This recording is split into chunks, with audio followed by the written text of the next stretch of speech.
Hi అండి, అందరికీ welcome to our channel Nagamani vlogs. ఈరోజైతే సాఫ్ట్గా జ్యూసీగా నోట్లో వేసుకుంటే కరిగిపోయేలా ఉండే గులాబ్ జామున్ అయితే ఎలా రెడీ చేసుకోవాలో చూసేద్దాం, వచ్చేయండి. ముందుగా అయితే ఒక బౌల్ తీసుకోవాలి. ఆ బౌల్లో నేనైతే ఎంటీఆర్ గులాబ్ జామ్ మిక్స్ని అయితే తీసుకున్నానండి. ఏ ప్యాకెట్ అయినా వాడచ్చు. కప్పుతో కొలుచుకోవాలి. నాకైతే ఈ కప్పుతో 2 కప్పుల పిండి అయ్యిందండి. 2 కప్పుల పిండి అయింది కదండి. ఇప్పుడైతే కొద్దిగా వాటర్ వేసుకొని కలుపుకోవాలండి. ఎక్కువగా వేస్తే పిండి లూజ్ అవుతుంది. ఒకవేళ మీకు కనుక లూజ్ అవుతే మైదా పిండి వేసుకొని కలుపుకోవచ్చు అండి. గట్టిగా అయితే కొంచెం వాటర్ యాడ్ చేసుకోవచ్చు. అందుకని ముందుగానే కొద్దిగా వాటర్ వేసి కలపాలి. అలా నొక్కి పట్టినట్టుగా అయితే కలపొద్దండి.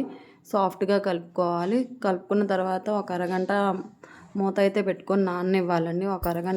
ఒక అరగంట అయితే నానబెట్టుకోవాలి. ఒక వెడల్పాటి బౌల్ అయితే తీసుకొని అందులో ఇందాక మనకి పిండి అయితే 2 కప్పులు వచ్చింది కదండి. ఇక్కడ కూడా 2 కప్పులు పంచదార అయితే తీసుకోవాలి. 2 కప్పులు పంచదారకి 2 కప్పులు వాటర్ అయితే వేసుకోవాలండి. వాటర్ వేసుకొని స్టవ్ మీద పెట్టుకోవాలి. స్టవ్ మీద పెట్టాక పంచదార అయితే కరగనివ్వాలండి. మనకైతే పాకం లాంటిది ఏమీ వచ్చే పని లేదండి. పంచదార అయితే బాగా కరిగి సన్నని జిగటలాగా వస్తుంది. మనకి 2 వేళ్ళతో ఇలా కలిపితే అట్లా వస్తే సరిపోయిద్దండి. ఈలోపు మనం గులాబ్ జామ్ బాల్స్ అయితే రెడీ చేసుకుందాం.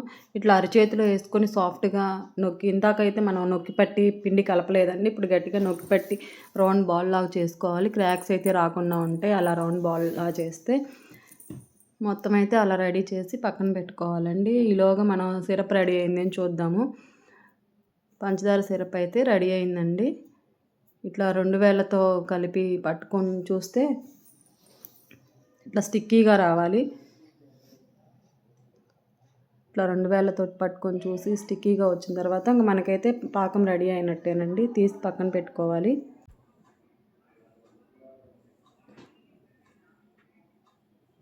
స్టవ్ మీద నుంచి అయితే దించి పక్కన పెట్టుకోవాలండి. పక్కన పెట్టుకున్న తర్వాత బాగా ఆరనివ్వాలి. గోరువెచ్చగా ఉండాలి. ఇప్పుడైతే స్టవ్ మీద డీప్ ఫ్రైకి సరిపడా ఆయిల్ వేసుకొని కళాయి అయితే స్టవ్ మీద పెట్టుకోవాలండి. ఆయిల్ బాగా హీట్ అవ్వనివ్వద్దు. మీడియం ఫ్లేమ్లోనే ఉంచి డీప్ ఫ్రై చేసుకోవాలండి. మొత్తం ఒకేసారి వేయొద్దండి. ఒకదానికి ఒకటి తగులుకొని ఇట్లా క్రాక్స్ వచ్చే అవకాశం ఉంటుంది. అందుకని 2 సార్లు కానీ 3 సార్లు కానీ మనకున్న గులాబ్ జామున్ని బట్టి వేసి డీప్ ఫ్రై చేసుకోవాలండి. ఇట్లా మొత్తం చుట్టూ గోల్డెన్ షేడ్ వచ్చేలా బాగా ఫ్రై చేసుకోవాలి. ఇట్లా గోల్డెన్ షేడ్ వచ్చేలా డీప్ ఫ్రై చేసుకోవాలి. అంత సిమ్లోనే జరగాలండి. హైలో పెడితే పైన అయితే కాలుతుంది కానీ లోపలైతే అట్లానే గట్టిగా మెత్తగా ముద్దలాగా అవుతుందండి పిండి.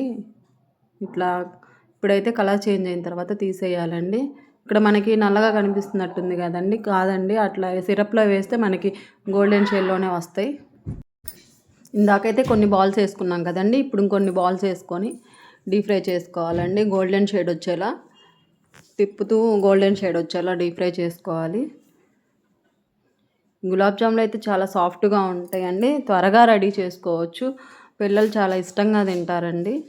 మనకి పండగలకి, ఏదైనా ఫంక్షన్స్కి, అకేషన్స్కి త్వరగా రెడీ చేసుకోవాలంటే ఎవరైనా చుట్టాలు వచ్చినప్పుడు త్వరగా చేసి పెట్టొచ్చండి. గులాబ్ జాములు అయితే ఇట్లా గోల్డెన్ షేడ్ వచ్చేలా వేయించుకోవాలి.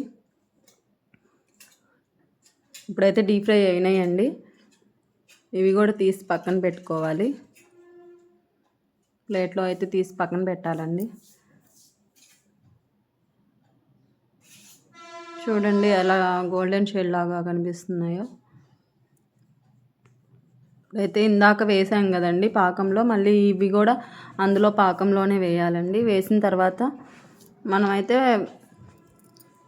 బాగా కలిపితే బాగా నానుతాయండి. ఒక గంటన్నర దాకా నాననివ్వాలి మూత పెట్టి. మనం 1 గంట తర్వాత చూస్తే చూడండి ఎంత సాఫ్ట్గా ఉన్నాయో, ఎంత జ్యూసీగా ఉన్నాయో. ఈ వీడియో నచ్చితే లైక్ చేయండి, షేర్ చేయండి, కామెంట్ చేయండి. ప్లీజ్ సపోర్ట్ చేయండి. ఇంకో వీడియోతో అయితే మళ్ళీ కలుద్దామండి.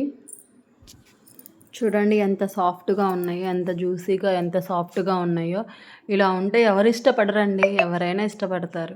పిల్లలైనా పెద్దలైనా ఎవరైనా ఇష్టపడతారండి. చూడండి ఎంత సాఫ్ట్గా ఉన్నాయో. మళ్ళీ కలుద్దామండి. బాయ్ అండి.